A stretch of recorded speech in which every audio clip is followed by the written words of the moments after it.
فطور خويا صافا لاباس بيان صح فطوركم. ما كاش بون كسبان.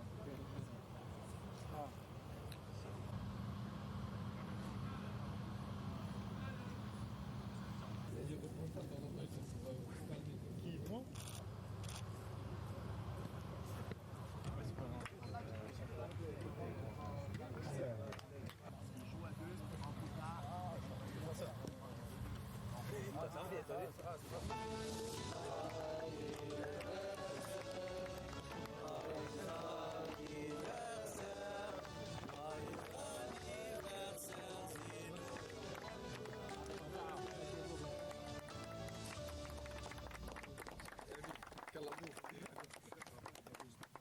نشكر كاع الاداريين والعاملين تاع هنا تاع السونتر يعطيهم الصحه وين ما كنتش نستنى فيها هنايا. ان شاء الله 25 وال 26 وال 27 صح فطوركم. اليوم سيتي سيربريز لا كروند فامي تاع الفريق الوطني داروا لي لانيفرسير تاعي. بون بارك الله فيهم الله يعطيهم الصحه ان شاء الله بون ستاج للجميع ان شاء الله.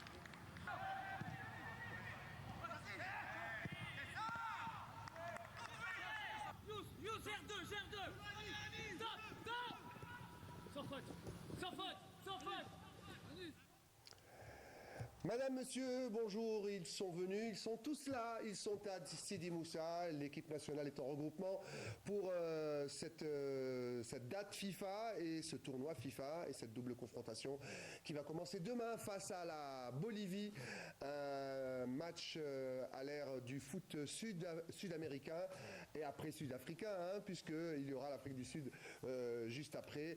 Gros morceau de ce week-end sport ce jeudi, ce sera bien évidemment ce tournoi FIFA. On parlera également des U20 qui eux aussi jouent un tournoi ici en Algérie, tournoi FIFA. Ils ont d'ailleurs remporté leur premier match face à l'Égypte hier soir 2-1. On y reviendra. On parlera de Ligue 1, de Ligue 2. C'est le programme de Weekend Sport avec tous nos consultants qui sont là. On va commencer par ma gauche, Ahmed Lalibi qui est avec nous.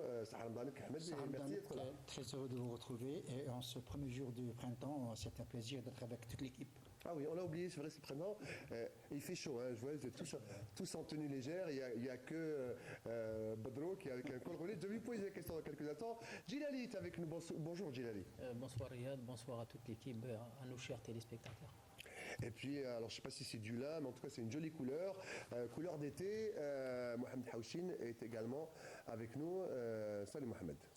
Bonjour Riyad, bonjour toute l'équipe. Toujours un grand plaisir d'être avec vous. Il est partagé surtout de retrouver nos amis téléspectateurs pour ce rendez-vous de sport.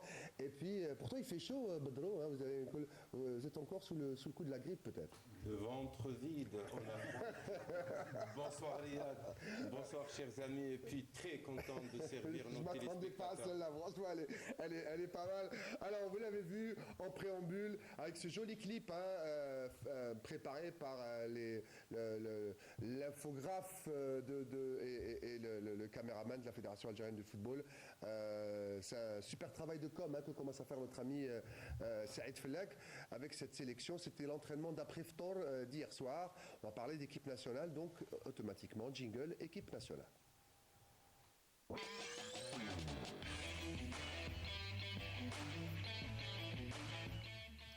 Alors, messieurs, avant de parler de ce premier match et ce premier test face à la Bolivie, ce sera demain au stade Nelson Mandela à partir de 22h.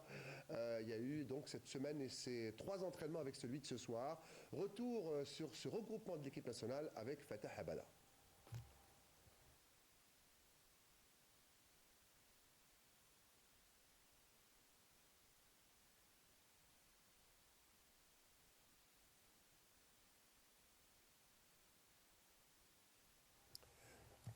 Alors ça, c'est le premier entraînement et le regroupement donc de la sélection. Messieurs, on voit à l'image d'abord ce duo qui vient de se former entre Nriz et l'entraîneur Petkovic. Mohamed Haouchine. Écoutez, c'est une grande première.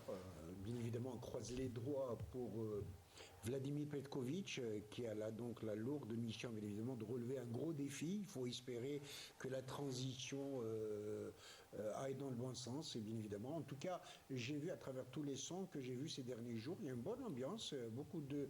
Même des anciens joueurs comme Barahma, comme Brahimi, qui ont réintégré, qui sont très contents de revenir. Qui sont rentrés à la maison, qui étaient très très contents en tout cas de revenir. Et puis il y a les nouveaux aussi, curieux de voir Bakrar par exemple, qui joue à New York City. C'est une grande première qu'un footballeur algérien qui évolue aux États-Unis. En MLS, voilà, exactement. Alors, MLS, c'est Major League of Soccer. Soccer. Voilà. Soccer, c'est le football. Là où il y a l'équipe de Cincinnati, où évolue Messi, n'est-ce pas? Mais aussi des équipes canadiennes comme Toronto, comme Montréal. Comme l'Impact de Montréal. Voilà, c'est qu'il y a une bonne chose, bien évidemment. Il y a Guitane, il y a des jeunes joueurs. Et puis, comment il s'appelle le club de Toronto? Vous direz ça. Le club de Toronto. Maples de Toronto. Ah, ok. Et l'Impact de Montréal. Vous êtes branché sur Toronto. Là, mais quand c'est du foot, moi je suis branché. Hein. Alors, messieurs, Mohamed Haouchine a montré cet entrain et cette ambiance, cette bonne ambiance, notamment parce que c'était au mois de Ramadan, il y a ces retrouvailles dans ce mois particulier. L'ambiance est bonne. Écoutez, bon, il ne faut pas oublier, il y a une page qui est tournée, il y a une page qui est ouverte maintenant.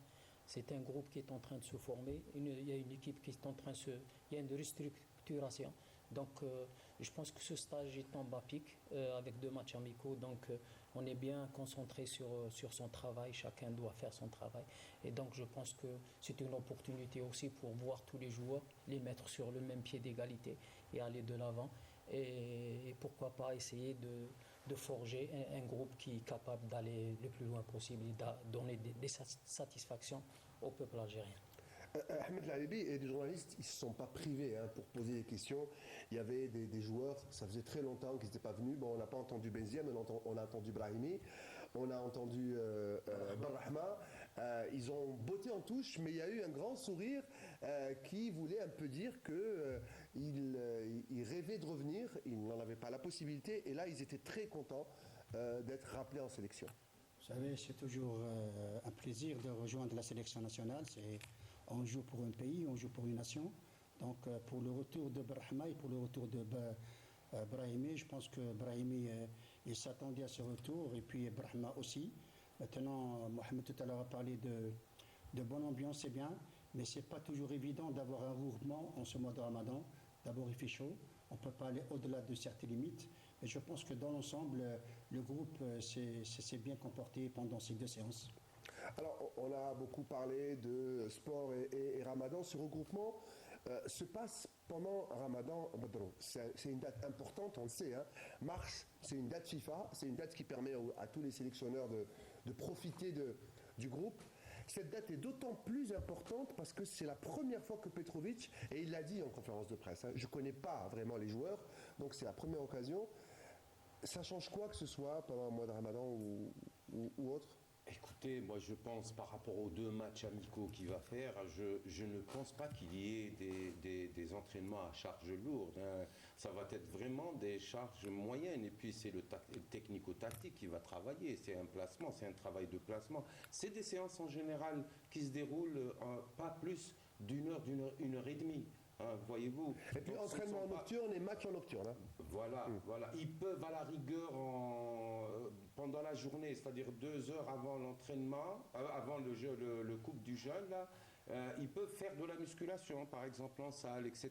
Ça, ce sont des choses qu'ils peuvent faire. Mais la chose la plus importante, dans une phase de reconstitution et une nouvelle page qui s'ouvre, c'est d'instaurer un état d'esprit.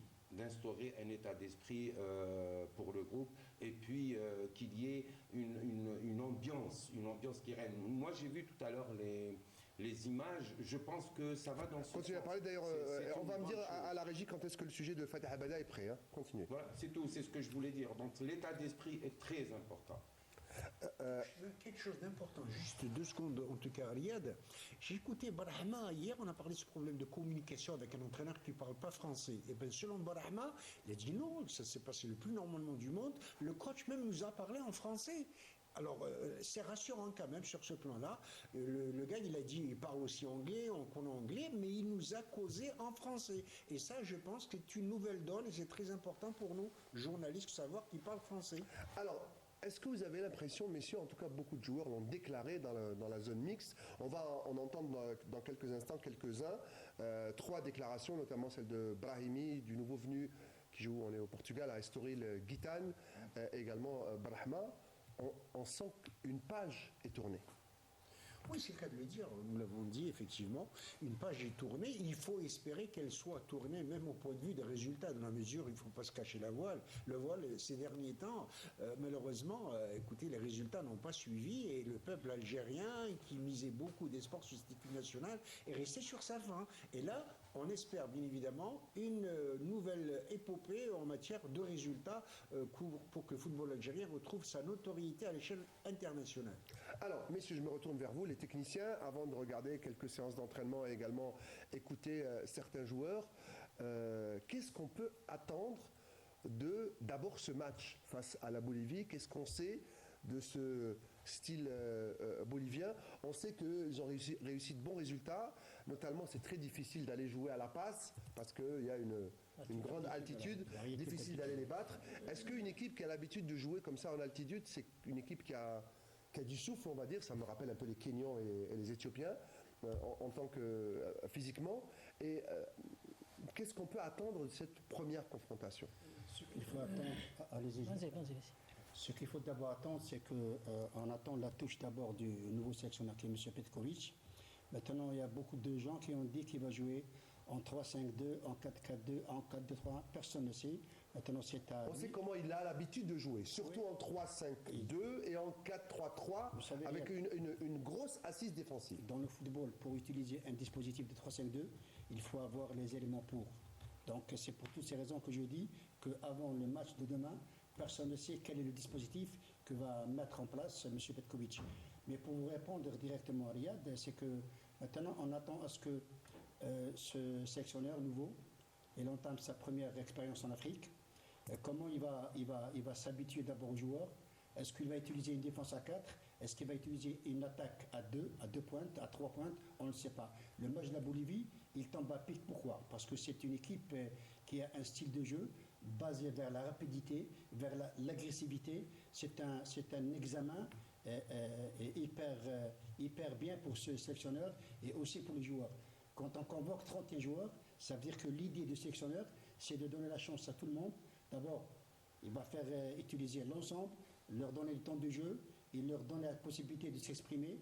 Et je pense que les joueurs, les nouveaux, ils sont, si vous voulez, dans le besoin de s'exprimer pour dire qu'on est là, on mérite cette sélection. Alors, monsieur, je vais vous donner encore d'autres paramètres. On va me dire si on peut caler Brahimi. Là, on va l'écouter. On va me dire quand est-ce qu'il est prêt. On va pouvoir écouter les 3 joueurs. Brahimi, Saïd Barrahma et Rafiq Guiten, le joueur d'Estoril, comment on appelle le championnat portugais. Son nom va me revenir, en tout cas en première division, la Superliga. Voilà, c'est comme ça qu'on appelle le championnat au Portugal. On me dit quand c'est prêt. Je reviens vers vous. Ahmed disait, on sait qu'on a un certain effectif. Maintenant, on sait qu'il a sélectionné 11 attaquants. Comment va-t-il aligner 11 attaquants en 2 matchs alors qu'il joue avec 2 pointes ou avec 3 pointes? Ça veut dire que pour chaque match, il faut qu'il aligne au moins 5 joueurs. Alors, restez concentrés. Djilali, on va écouter les joueurs rapidement et on revient. C'est une nouvelle ère, c'est avec un nouveau coach. C'est toujours très très important de bien débuter. Donc, Inch'Allah, on va tout faire pour débuter avec une victoire vendredi. Et après, se concentrer prochainement pour le match de l'Afrique du Sud, Inch'Allah. C'est la première fois que je le passe ici, donc à Sidi Moussa pendant le Ramadan. Donc là, ça fait plaisir, il y a une bonne ambiance, il y a la joie, il y a tout. Non, franchement, l'ambiance, Shabba, gars, les coéquipiers, ils m'ont bien accueilli. Oui, c'est vrai, un tournoi international ou même un match amical, les matchs ils sont importants, surtout en sélection. Faut se donner à fond, quoi qu'il arrive. En tout cas, c'est comme ça que je pense. Alors, on vient de voir Kitan, milieu offensif. En tout cas, il a dans la liste des milieux. Alors, je rappelle donc 11 attaquants, Djilali, milieu de terrain. Alors, on perd Ben Nassov et aujourd'hui, la FAF a communiqué, on perd encore officiellement Boudaoui qui va revenir vers son club pour se soigner. Donc, 2 milieux récupérateurs, hein, les deux. Et on a rappelé que Zangan, hein, dès le départ, pour pallier à l'absence de Boudaoui. Comment vous l'imaginez entamer la Bolivie à Petkovic, à votre avis? Déjà, Riyad, pour la première mission du sélectionneur, c'est de connaître ses joueurs. Donc, il ne les connaît pas. Il y a des anciens, peut-être il les connaît sur des images, et les autres, les nouveaux, il ne les connaît même pas. Donc, on ne peut pas parler d'organisation, on ne pourra pas parler de stratégie. C'est prématuré encore. Même sur le plan de jeu, on ne peut pas parler. Donc, il lui faut du temps. Ce qu'il va faire lors de ces 2 matchs, c'est la revue d'effectifs. Donc, il va essayer de donner du temps de jeu à l'ensemble du joueur. Donc, peu importe, parce que si on doit mettre en exergue une organisation, c'est qu'on doit connaître profondément nos joueurs. C'est par rapport aux joueurs qu'on peut mettre une disposition ou une organisation en application. Donc, je dirais que peut-être ça va être très difficile de se prononcer sur l'organisation. En fait, wait and see, quoi. On attend et on va attendre. Mais le plus important, c'est de connaître les joueurs et de leur connaître leur disponibilité et leur disposition par rapport aux 2 matchs qui va. Riyad, moi je pense qu'il faut relativiser quand même les choses dans la mesure où ce premier tournoi, ce n'est qu'un tournoi amical. Non, mais je relativise, c'est des questionnements juste, c'est de la curiosité, de la façon de jouer. Pour recentrer les débats, et j'ai beaucoup apprécié cette initiative de la FIFA, n'est-ce pas, que de concevoir ces tournois qui donnent lieu à un véritable brassage. D'ailleurs, en Égypte, où il y a la Croatie notamment qui joue. Pour ce qui nous concerne, une équipe sud-américaine, la Bolivie, 2 équipes africaines, une équipe européenne, la principauté d'Andorre, et je pense que c'est une bonne chose. Ceci dit, il faut rappeler que Vladimir Petkovic a dit je suivrai ce tournoi en tant que presque observateur. Je vais voir les joueurs à l'œuvre, c'est-à-dire l'Algérie, l'équipe nationale algérienne New Look, il faut l'attendre d'ici 2-3 mois, c'est ce qu'il a dit. Et sur ce plan-là, donnons-lui le temps de voir les choses venir, tout ça pour mettre en place un projet pour relancer l'équipe nationale. En fait, ce que vous dites rejoint ce que dit Djilali. Le plus important, c'est pas sa stratégie. Il veut faire jouer le maximum de joueurs pour voir tout le monde en réalité. Si je prends la dernière déclaration de Brahimi, un ancien qui dit que c'est une nouvelle ère qui commence, ça veut dire beaucoup de choses. Et puis pour revenir à ces 2 matchs, moi je rejoins Mohamed ce qu'il vient de dire, c'est que quels que soient les résultats, le plus important c'est que ce monsieur Petkovic va connaître davantage les joueurs et puis leur disposition, leur manière de jouer. Vous savez, même si vous n'êtes pas aligné d'entrée, même si vous rentrez 5, 10 minutes, un quart d'heure, vous avez cette capacité de dire que là, on peut compter sur ce joueur. Il est intéressant. Parce qu'il y a un profil qu'on peut dégager rapidement. Maintenant, pour revenir à ce match de Bolivie, je pense qu'il tombe à pic parce que c'est un examen qui va dire que l'ensemble des joueurs, comment il va utiliser les joueurs. Est-ce qu'il va s'appuyer d'abord sur les anciens, sur les nouveaux? Personne ne le sait. Maintenant, c'est attendons demain pour voir. Alors moi, j'aime bien pimenter, même si on n'a pas encore mangé. Hein, il reste pas beaucoup avant la rupture du jeûne. Quand il y a un nouveau boss, chacun veut briller.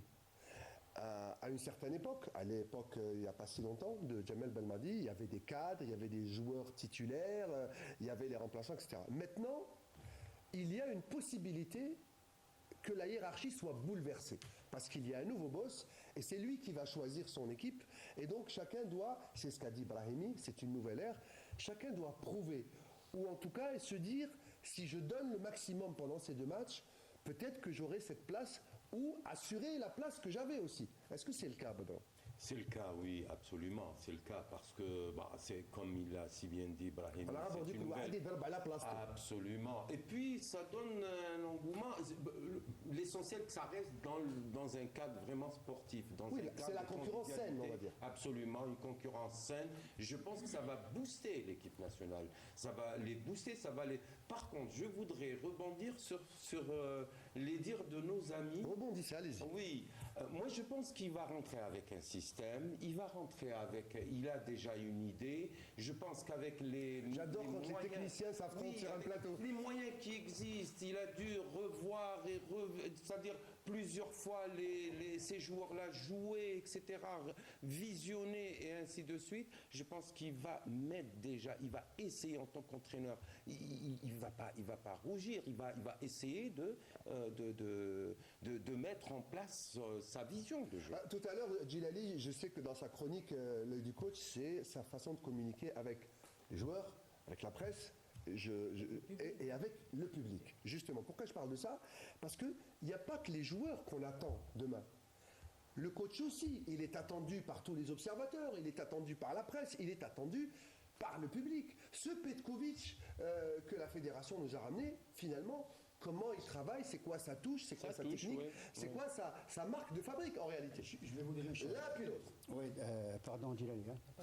Je vais vous dire une chose, c'est que pour le match de demain contre la Bolivie, il me semble qu'il va pas se focaliser complètement sur ce match, mais d'abord pour qu'on puisse sur la prestation individuelle et collective des joueurs.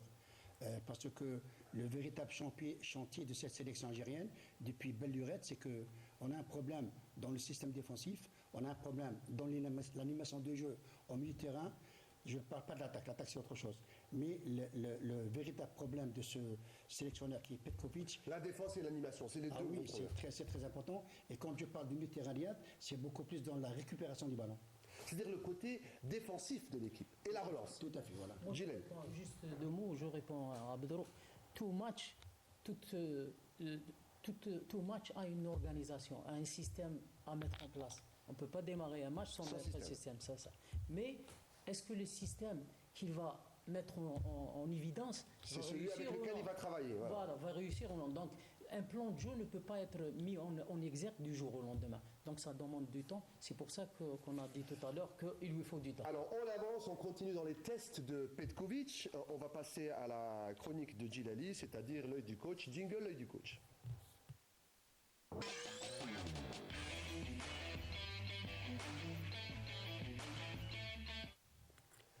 Djilali, à quoi doit s'attendre et doit s'atteler Petkovic, à votre avis? C'est comme mon avis, un avis, je dirais, personnel. Pour réussir sa mission, moi je pense qu'il y a trois aspects très importants à ne pas négliger. Il y a la relation avec la presse, il y a la gestion du groupe, et il y a la relation avec le public. C'est des aspects très importants. S'ils arrivent à les maîtriser, je pense qu'il va réussir. Avec la presse, donc il faut qu'il y ait une relation exemplaire, mutuelle, entre la presse et le sélectionneur. Il faut qu'il y ait une certaine confiance, une certaine responsabilité et des prédispositions à collaborer. Même s'il y a des critiques, il faut qu'elles soient constructives. Ça, c'est très important. Concernant les joueurs, il ne faut pas oublier qu'il y a des nouveaux, il y a des anciens. Donc il faut mettre tous les joueurs sur le même pied d'égalité. Il n'y a pas de nouveaux, il n'y a pas d'anciens. Certes, les anciens doivent encadrer les jeunes, mais sur le plan de la performance, il faut que tout le monde soit performant. Il faut mettre tout le monde sur un pied d'égalité. Il faut sélectionner des joueurs qui sont performants, qui sont rentables, qui sont compétitifs et qui jouent dans leur club. Ça, c'est très important pour qu'ils puissent ramener un plus à l'équipe nationale. Et le troisième aspect, c'est conquérir le public. Il ne faut pas oublier que le public algérien est connaisseur, est exigeant, est très près de l'équipe nationale. Donc, il demande qu'il y ait une philosophie dans le jeu, un plan de jeu consistant. Il faut essayer d'avoir des résultats positifs. Il faut aussi donner à cette équipe nationale une identité, parce que l'équipe nationale a de la valeur, donc il faudra la conserver, sinon je dirais l'améliorer. Le public sanctionne, sinon le public sanctionne. Voilà, il faut l'améliorer, d'autant plus que nous avons un statut à défendre. Merci donc, voilà les 3 chevaux de bataille de Petkovic, le public, très important le public, les joueurs bien évidemment, il ne pourra pas travailler s'il n'y a pas quelque chose qui passe entre les deux, un feeling, et bien évidemment la presse, la presse qui n'est pas une entité proprement dit, c'est un acteur du monde du football, mais pour moi la presse n'est que le lien qu'il y a entre le public et son équipe, c'est le rôle que devrait avoir la presse. On va rester avec le foot et avec l'équipe nationale. Et il y a eu ces U20 qui ont été hier séduisants. On va regarder d'ailleurs ce résumé de ce match Algérie-Égypte qu'a suivi pour nous Salah Derbel.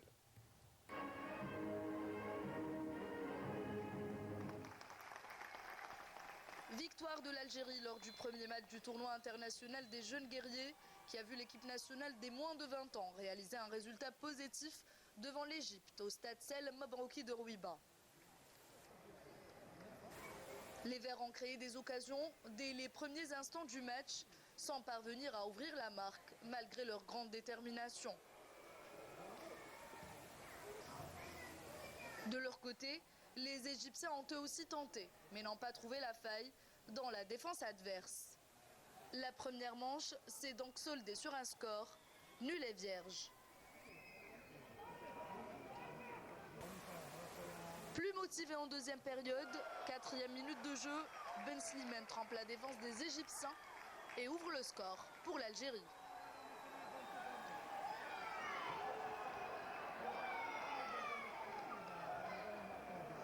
Les coéquipiers de l'Ahlo Akhrib veulent aggraver la marque, mais c'est les visiteurs qui égalisent dans les 10 dernières minutes par le biais de Fathi. Les Verts continuent à créer le danger dans le camp adverse et il fallait attendre le temps additionnel pour voir Bellebna inscrire le deuxième but et permet à l'Algérie de terminer cette rencontre sur un score de 2-1. Bon, كما شفتوا اليوم ماتش صعيب وين لي داني ميميت باش ربحنا طبقنا واش قال الكوتش نشكروا الطاقم الفني والطاقم الاداري كاع اللي وقفوا معنا ولي سيبورتر هذو اللي جاو مارغري رمضان وان شاء الله نزيدوا نخدموا ومازال الماتش الفانتر وان شاء الله كونتر تونس وان شاء الله نجيبوا 3 بوان نفرحوا الشعب هذا. الحمد لله اللي فزنا. مباراة كانت قوية بزاف وين لقينا خصم واقف مليح في التيران وحنا طبقنا واش قالوا لنا لي زونترينور ما زدنا والو من ريصانا لعبنا صغيرة لعبنا وحدة لعبنا صغير والحمد لله يا ربي وفقنا وربحنا وكانت مباراة مهمة. Une précieuse victoire qui permettra aux jeunes Algériens d'aborder le prochain match face à la Tunisie avec plus de... Merci Sarah Derbel, on l'a vu dans les images, l'Ahlo Akhrib, le jeune, c'est moins de 19 ans même, Mohamed Hawchin disait que c'était une pépite, on va en parler dans quelques instants. Premier match et première victoire, même si c'est pas très convaincant niveau technique, on a entendu les joueurs dire on a appliqué strictement ce que nous a dit le coach, on n'a pas fait dans les fioritures, victoire de 1, c'est pas mal pour entamer le tournoi. Oui, c'est pas mal, et puis moi je trouve que c'est bien ce que fait la fédération algérienne à travers les différentes sélections. Si on prend cette équipe U20, c'est bien de jouer l'Égypte, de jouer la Tunisie, de jouer la Mauritanie, c'est des matchs en plus parce qu'on en a besoin, il faut que ces U20 arrivent à se frotter à deux meilleurs parce que dans les qualifications Coupe du Monde ou Coupe d'Afrique, c'est des pays qu'on va rencontrer, donc c'est bien de les jouer. Et puis moi j'ai toujours été un adepte des regroupements qui se terminent par des matchs parce que c'est très révélateur. Quand on se regroupe, il faut se jauger. Il faut savoir quel niveau on a, donc c'est important d'avoir des C'est ce que je dis qu'à chaque regroupement, quand il y a vers la fin un match, c'est révélateur. Quand il n'y a pas de match, il ne s'agit pas de s'entraîner pour le plaisir de s'entraîner. Maintenant, pour revenir à ce tournoi, qui est organisé, je pense, par la fédération et non pas par la FIFA, donc c'est un très bon test pour l'entraîneur nouveau qui vient de prendre les U20. Et ça va lui permettre de jouer. Il y a la Tunisie et la Mauritanie. La Mauritanie qui était une excellente équipe en U20. Et puis vous savez, dans le milieu... Même les A, ils sont bons. Hein, ils nous ont battus en Coupe d'Afrique. Mais restant en U20. Vous savez, soit au niveau maghrébin ou africain, les U20 ont toujours été des joueurs à grande... si vous voulez, à un grand rythme sur le plan physique, sur le plan technico-tactique, et puis c'est des joueurs d'avenir. Alors, vous parlez d'avenir. Moi, je vais aller plus loin pour analyser, Djilali, si vous voulez, ce match. Mais moi, ce qui m'intéresse, c'est bien d'éclairer l'opinion. Le débat est ouvert à tout le monde. on dit souvent, on a des bilans très négatifs, nous, au niveau de la fédération, en ce qui concerne toutes les petites catégories.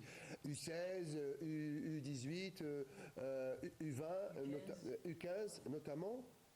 Alors, moi, ma question, elle peut vous paraître peut-être un petit peu, j'allais dire stupide, elle est plus profane que stupide.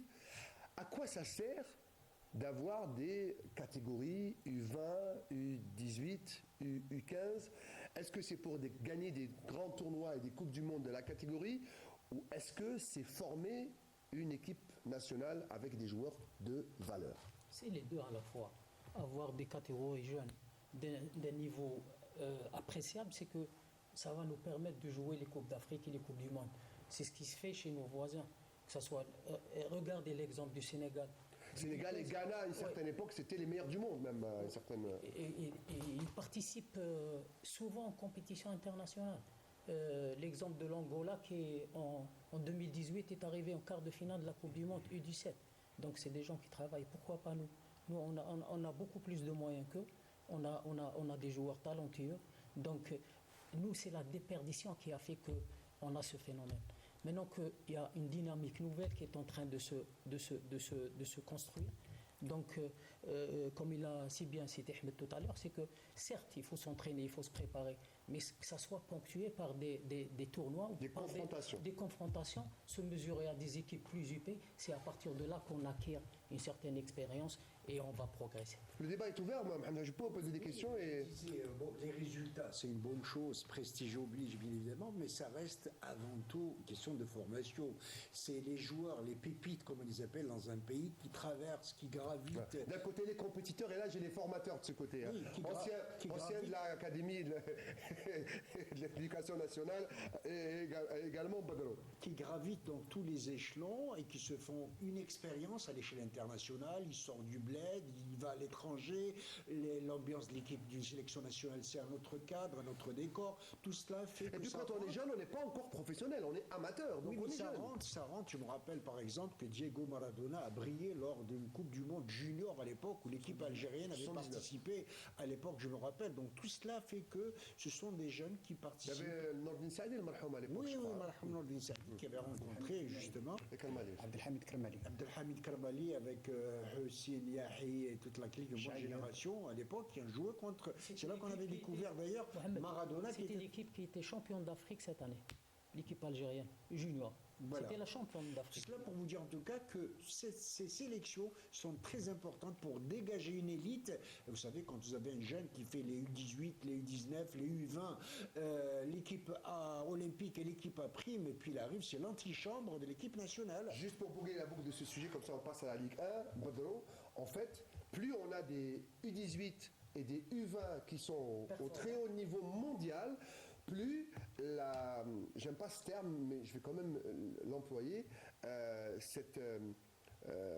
ce quota joueurs issus de l'immigration et joueurs issus du football local, ce déséquilibre va changer la balance va pencher du côté au moins un équilibre. Je dis la chance elle est pour tout le monde, mais il y aura un équilibre. Effectivement. Sauf que quand on parle par exemple des U15, ils sont en pleine formation, je rejoins mon ami Mohamed, ils sont en pleine formation. Donc l'objectif de ces regroupements, c'est la continuité de leur formation. Mais c'est bien qu'ils finissent un regroupement, ce qu'on appelle un regroupement compétitif. Ils finissent par des matchs. Même s'il n'y a pas, par exemple, des compétitions internationales, il faudrait que la fédération songe à organiser des tournois avec comme c'est facile, on a de bonnes relations avec certaines fédérations. La fédération tunisienne, si vous pouvez inviter votre équipe à la fin du tournoi. Équipes et on termine les regroupements dont l'objectif primordial, c'est la continuité de la formation. Par contre, quand on parle des U20, normalement, le résultat est important, c'est-à-dire on commence à avoir des résultats avec des U20, ils tapent à la porte. En fait, on est senior, c'est l'antichambre des seniors. Donc il est censé terminer, c'est la dernière année de sa formation footballistique. Donc voilà, donc c'est différent. Alors, pour terminer rapidement, parce qu'il ne reste pas beaucoup de temps dans l'émission, vous parliez du jeune qu'on l'a vu tout à l'heure dans le sonore. Oui, Yahlou Akhrib, c'est un pur produit, non, il évolue à la JS Kabylie, il a 18 ans et demi. Retenez bien ce nom, c'est un garçon qui vient d'un patelin Bni Ortilan dans la wilaya de Sétif. La JS Kabylie a mis la main sur cette pépite et là je sais qu'il est heureux. Ça fait 2 ans qu'il est à Tizi Ouzou. Vous savez que le football ça fait aussi parfois le bonheur des familles. Il a ramené même sa famille de Sétif, il l'a installé à Tizi et il est en train de vivre sur un nuage. Il faut le protéger et le laisser mûrir. Voilà, et on lui souhaite bien évidemment le plein succès. Il est souvent convoqué ces derniers temps en équipe Fagnon. Il rentre des fois en fin de match. Tout ça pour le lancer à petite dose. On va suivre avec vous, avec nos 2 consultants qui vont le commenter et on va mettre une petite loupe dessus. Djilali, après on passe à la Ligue 1, rapidement. Il y a 2 chapitres très importants que je vais Important, je suis d'accord, rapidement. Je vais rajouter. Après chaque tournoi, il faut faire une évaluation. Parce que l'évaluation, c'est à partir de là qu'on peut progresser. C'est pour ça qu'il faut des matchs pour pouvoir tirer des conclusions. Et si on arrive à avoir une équipe U20 compétitive, c'est que on peut dire que la relève est assurée. Inch'Allah. Voilà pour les U20 et l'équipe nationale. On va passer à la Ligue 1, mesdames, messieurs. Jingle Ligue 1. La Ligue 1 avec la 21e journée, mesdames, messieurs, qui va s'étaler un peu plus loin que le week-end, qui va s'étaler sur 3 jours, n'est-ce pas, Mohamed? Samedi, dimanche et lundi pour la Ligue 1. On va voir cette journée en coup d'œil avec Sami Achichou. La rencontre opposant la JS Kabylie au CRB Belouizdad constituera l'affiche de la 21e journée du championnat de Ligue 1. Le CRB a déjà battu la JSK lors des 32e de finale de la Coupe d'Algérie par 2-0. Le leader, le Mouloudia d'Alger, sera en déplacement à Béchar pour affronter la GS Saoura. Le MCA abordera ce match avec l'intention de creuser l'écart sur ses poursuivants directs. Lors de cette rencontre, le Mouloudia pourra compter sur le retour de Belaïli qui a purgé sa suspension. De son côté, l'USM Alger, qui reste sur une victoire à domicile face à l'US Sétif, recevra l'US Biskra, 7e au classement général. Un seul point sépare les 2 formations, un match ouvert à tous les pronostics. Le Dauphin, le CS Constantine, victorieux lors de la précédente journée par 3-1 face à l'US Souf, sera en déplacement à Magra pour y défier le NCM, 13e au classement avec 22 points. Le NC Magra qui reste sur un match nul face au CRB, 0 partout. L'entente de Sétif tentera de se relancer après sa défaite en déplacement face à l'USM Alger en recevant l'AS Ochlif. Logé à la 7e place au classement, l'USM Khenchla recevra l'MC Oran, une équipe qui joue pour le maintien et qui abordera la rencontre pour décrocher les 3 points. Un derby algérois est au programme, le Parado AC 6e avec 30e point et qui reste sur une défaite de 2-0 face au MCO recevra l'US Benaknoun 14e avec 19 points.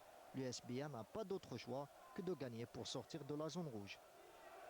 Enfin, la lanterne rouge, l'US Souf, 16e avec 7 points, devra impérativement l'emporter à la maison face au MCL Bayed, un match difficile pour les Soufis face à une équipe qui pratique du beau football.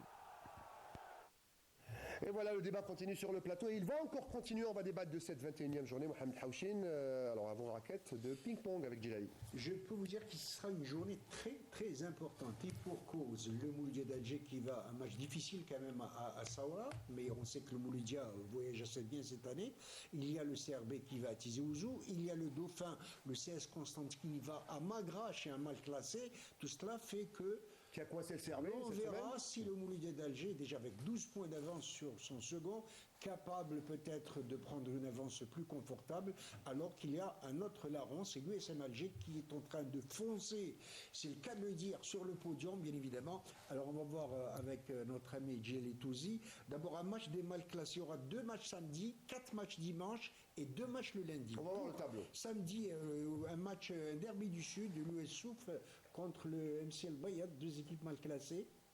Oui, ce sera un match difficile pour les 2 équipes, surtout Souf qui est obligé de gagner. Cette équipe de Bayad qui est en crise de résultats après la dernière défaite à domicile. Donc et la démission de son entraîneur. Donc ça sera un match compliqué. Et attention au sursaut d'orgueil de cette équipe de Souf. Le Mouloudia d'Oran qui joue sa survie, qui va à Khenchla.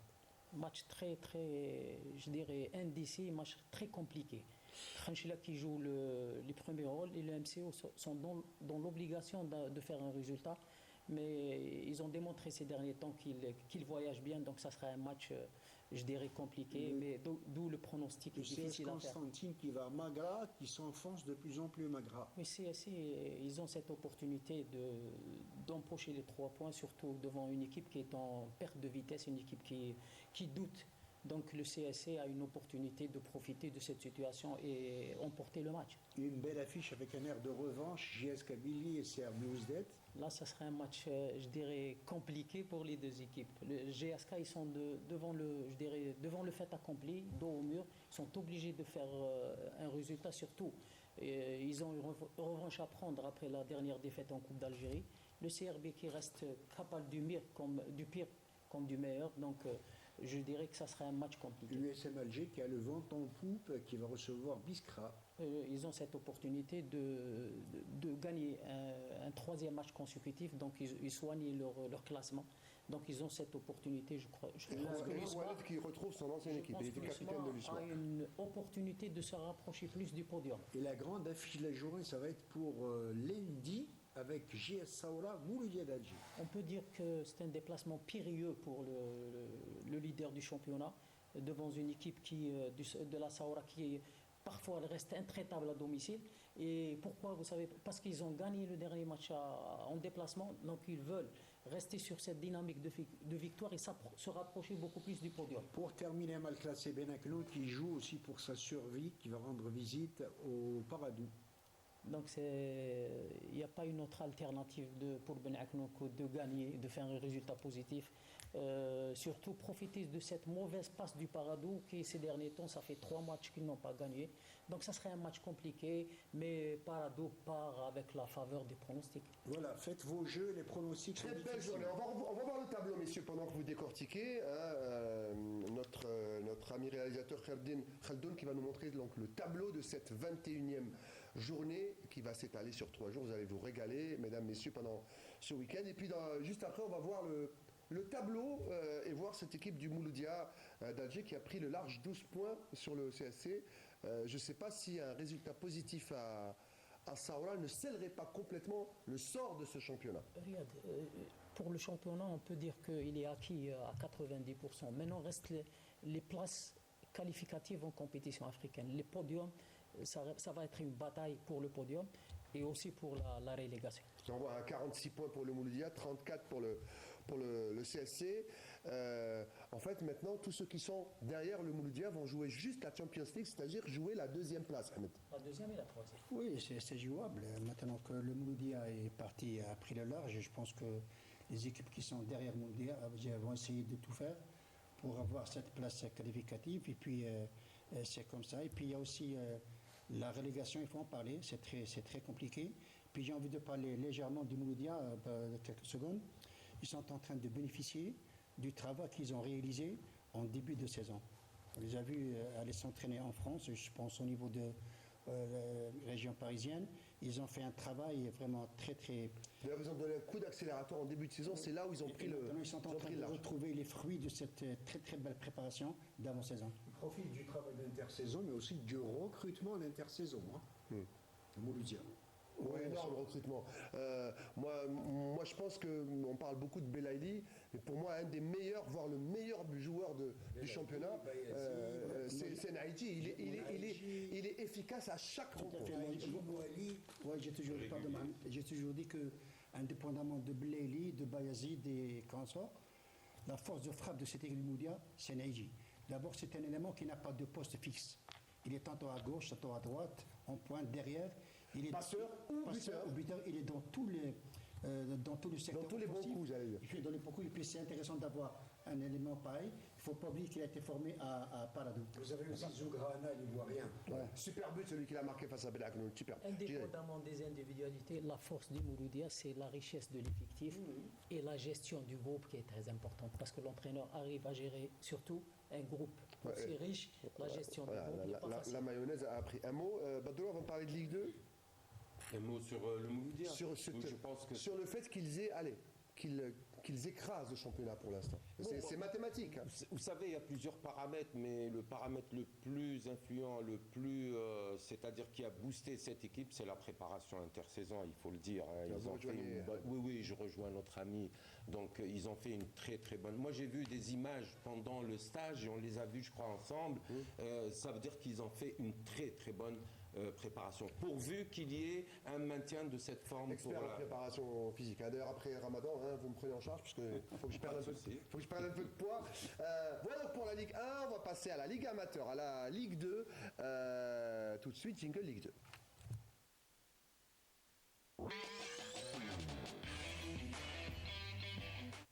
Alors rapidement, on va voir le tableau tout de suite de cette Ligue amateur avec la 20e journée dans les groupes centre-ouest et centre-est. Alors on me dit quand on aura les tableaux, on va commencer par cette journée prévue donc samedi à partir de 15h30.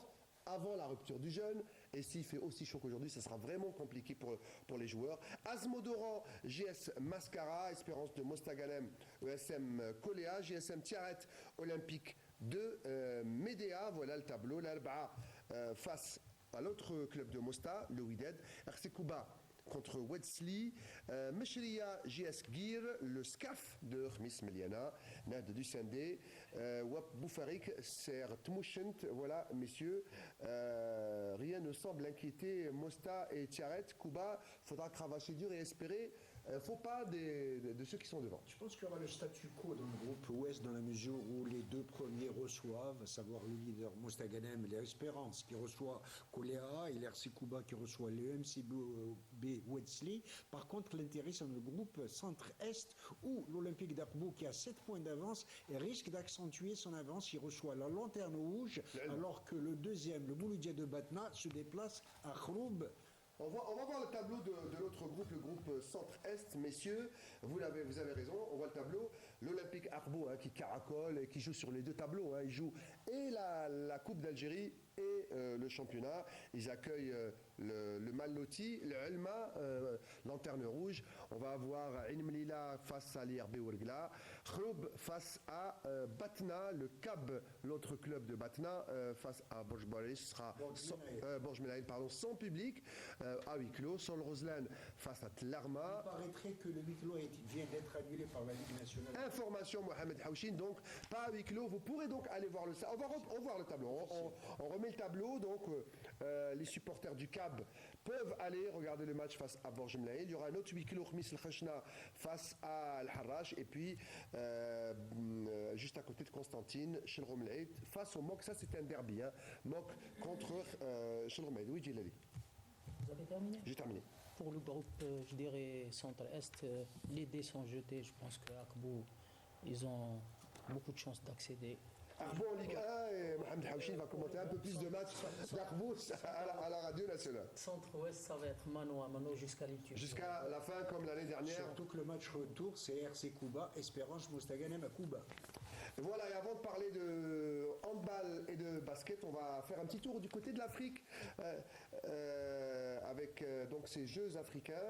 On me dit de temporiser le temps qu'on voit le sujet qui a été préparé pour nous par Sid Ahmed Bouraïb sur tout ce qui s'est passé lors de cette dernière semaine et ce dernier week-end, Badro.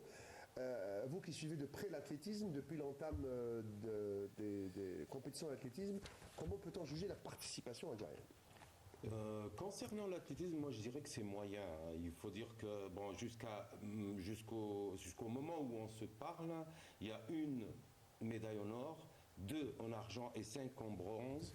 Ça c'est pour l'athlétisme. Je pense que c'est peu. C'est peu considérable. Est-ce que vous avez une explication à cette... Bah écoutez, nos meilleurs coureurs, par exemple du 800 mètres, n'ont pas participé. Ils ont fait l'impasse et je trouve que c'est très juste, c'est tout à fait normal. 3 mois des JO ou 3 mois et quelques jours des Jeux Olympiques de Paris, je pense que c'est sage de faire de l'impasse pour certaines disciplines. Hein. Par contre, nous verrons par exemple la participation de Triki sur... On va en parler dans quelques instants. Oui, bien sûr. Le sujet de Sid Ahmed est prêt, c'est ce qu'on me dit à l'oreillette, parce que moi j'ai l'oreillette, vous ne l'avez pas, donc moi je sais. Au passage, vous parlez des JO. grand bravo et félicitations à l'équipe nationale féminine d'escrime. Je pense que vous en avez parlé lundi. Donc nos championnes qui seront au JO, et également il y aura un escrimeur chez les garçons. L'escrime algérien sera présent aux Jeux Olympiques de Paris. C'est magnifique, c'est une très très bonne nouvelle et on sera derrière eux lors de ces Jeux Olympiques. On va revenir sur la participation donc de la délégation algérienne aux Jeux africains avec ce sujet signé Sid Ahmed Bouraïb. Après 3 jours de compétition, les athlètes algériens ont réussi à décrocher 8 médailles, 1 en or, 3 en argent et 4 en bronze. La seule médaille en vermeil a été l'œuvre de Zahra Tatar au lancer du marteau avec un jet de 69,65 m, nouveau record national, arabe et des Jeux africains. Dans la même discipline, Zouina Bouzbra a décroché l'argent. الحمد لله المنافسة كانت قوية، حتى المرتبة الثالثة كانت ب 68 متر، تقارب في المستوى حتى السيزيام يسي باش قدرنا نعرفوا شكون الأولى شكون الدوزيام شكون التروازيام. الحمد لله نشكر المدرب تاعي اللي وقف معايا، نشكر العائلة تاعي، نشكر الاتحادية الجزائرية لألعاب القوى، ونهدي هذه الميدالية للمدرب تاعي، الزوج تاعي والعائلة تاعي، سورتو مي بارون، ميم سي عندي مدة ما شفتهمش. يعني وراني جيت فرحانة، يعني بعد يعني عراقيل والحمد لله، ونشكر ربي على كل حال ويعطيكم الصحة وناديها للشعب الجزائري. 1 2 3 فيفا l'Algérie. Au deuxième jour de compétition, Amin Bouhanani se classe deuxième du 110 mètres haies. La troisième médaille d'argent pour l'Algérie à mettre au profit de Oussama Khnoussi au lancer du disque. رغم صعوبات المنافسة، ظروف ليست جيدة، الرطوبة وهناك كما يقول لوميديتي ما قدرناش نريزيستيو لها، بصح الحمد لله بريمير كومبيتيسيون تاع هذا العام، ميدالية صاروا مونت المورال باش نكملوا العام بالخدمة إن شاء الله. Les médailles de bronze ont été l'œuvre de Hadil Rizzik en saut en hauteur, Sherif Boudoumi au décathlon, Souad Azi et Ismail Ben Hamouda au 20 km marche. نون سولمون رانا في رمضان، رانا في الجو حار بزاف، ورانا في مارس، شغل مازال ما بديناش تدريبات فريمون وين نديروا صح ريزولتا شباب، وانا عايده من اصابه في الركبه وكامل، بصح هكاك وجبت ميداي تروازيام بلاص الحمد لله يا ربي. كنت قادره نجي دوزيام، ولكن للاسف شويه سخانه شويه دبدبت ما قدرتش نزيد نصوت اكثر. النتيجة هذه كانت صعبة مع المسابقة هذه، كانت حارة مع أبطال إفريقيا، أبطال القارة كلها، كانت مشاركة مشرفة، والحمد لله سينا حدنا باش ناميليورو لي بيرفورمانس، ورانا حققنا نجاحات، أرقام قياسية شخصية جديدة، ومع 1500 متر كانت صعبة ولكن تاعنا. Au classement général, l'Algérie occupe la 4e place avec 98 médailles, 23 en or, 33 en argent et 42 en bronze. 4e avec 23 en or, le débat est là, hein. Beaucoup d'émotions aussi, on l'a vu avec l'athlète du lancer de Bouzbala, lanceuse du marteau, et on en discutait en off avec Mohamed Haouchin. C'est compliqué l'humidité à Accra en mars, Ramadan, c'est compliqué. Oui, c'est très difficile. Et puis les conditions de vie, etc. Pour des jeux, c'est très délicat. Hein. C'est des jeux qui ont été reprogrammés. Hein, oui, et puis sortir de certaines nations pour des Jeux africains ou des Jeux arabes, hein, je croise les doigts pour nos athlètes. Hein, je vous le dis franchement. C'est pour cela que des athlètes comme les athlètes de 800 qui ont fait l'impasse, moi je pense que c'est très sage. Maintenant, pour le reste de la compétition concernant l'athlétisme, nous n'avons pas beaucoup de chance, il faut le dire. Donc peut-être avec le saut à la perche avec Ammar Rouana qui a dans ses jambes 5,30 m, ou bien en son longueur Triki Yasser Mohamed Tahar, ou en son longueur, c'est-à-dire qu'il dépasse les 8 mètres, je pense qu'ils sont médaillables. Mais pour une autre médaille d'or, je pense que ça va être très très difficile. Voilà, et on me presse un peu à l'oreille. Vous avez raison, Mohamed Haouchi, vous avez un chrono fantastique. Il reste que 2 minutes.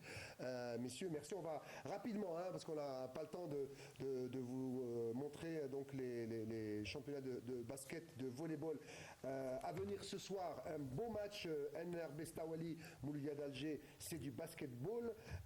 Et puis Guet Constantine face au Boufarik, c'est les affiches de basket. À noter également Pokchlef, Ouadadouane et Nah Dussendé, MB Béjaïa, 22h et 22h30. Ce sera demain au programme de la Coupe d'Algérie de volleyball. Et puis, on finira avec du handball et les matchs de mise à jour.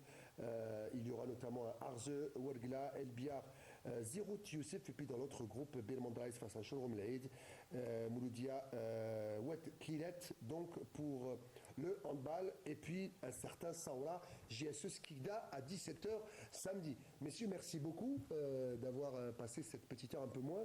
Mohamed Haouchi, vous voulez dire quelque chose? Non, course contre la montre, Sahaf Tolkoum. Course contre la montre.